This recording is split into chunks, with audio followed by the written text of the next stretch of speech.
Hi, folks.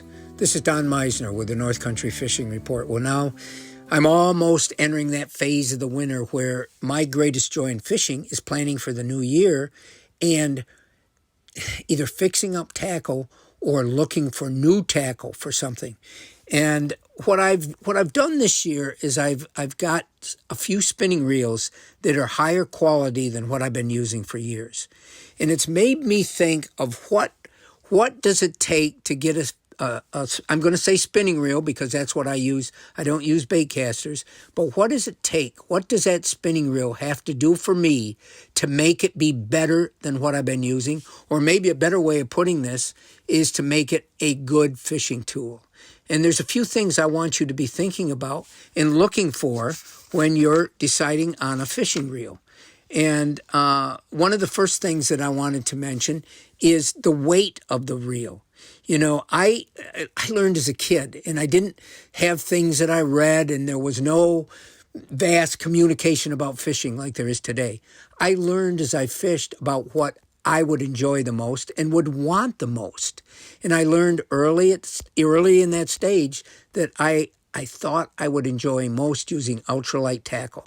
Now, I don't even know if they called it that then, but getting a smaller, lighter rod, a lighter reel, so that when I went out fishing for trout, I could enjoy the battle they gave me much more than on a heavy rod.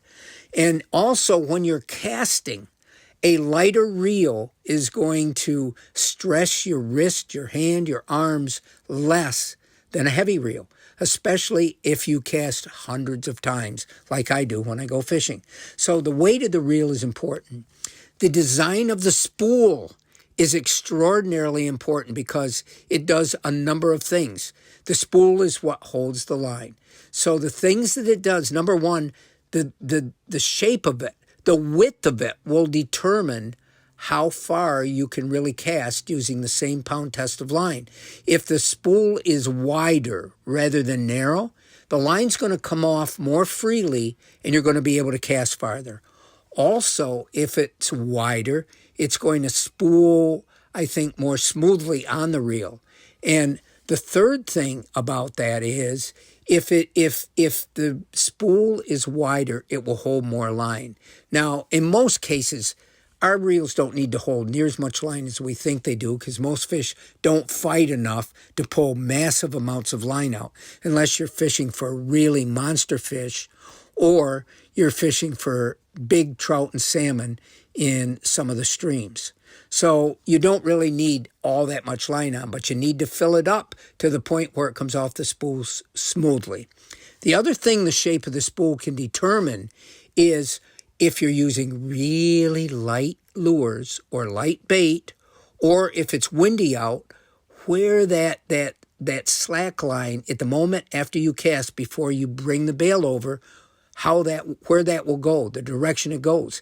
And if the spool isn't shaped right, you can have line tangles. So these are really critical things. The other thing that's really important to me, they talk about the ball bearings in a reel, but how smoothly that reel operates over a period of a lot of hours for you and a lot of months and years, hopefully.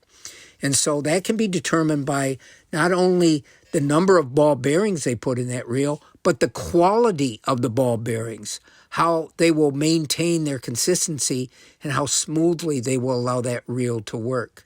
The other thing that I think is really important on that reel is, number one, the shape of the handle and the shape of the where the reel attaches to the rod, because that can add to the comfort. I think these are the biggest things that a reel does for you. How easily it casts, how easily it brings the line in, whether it tangles or not.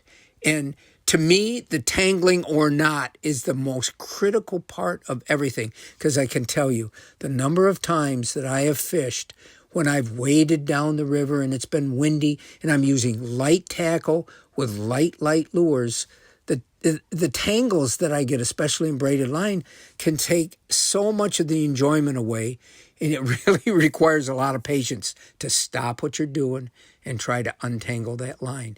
And remember one final thing. If you do get a bad knot in your line, don't keep it in there. You're going to have to cut the line. And once your line gets too low on the spool, your reel isn't going to operate properly. So things to think about. I don't think you have to spend $500 for a spinning reel. I don't think you have to spend $100. But I think you should at least plan to spend over $50 to get a reel that will do the things I just said and that will last you several encounters and several great days on the water. Until next time, folks, this is Don Meisner with the North Country Fishing Report.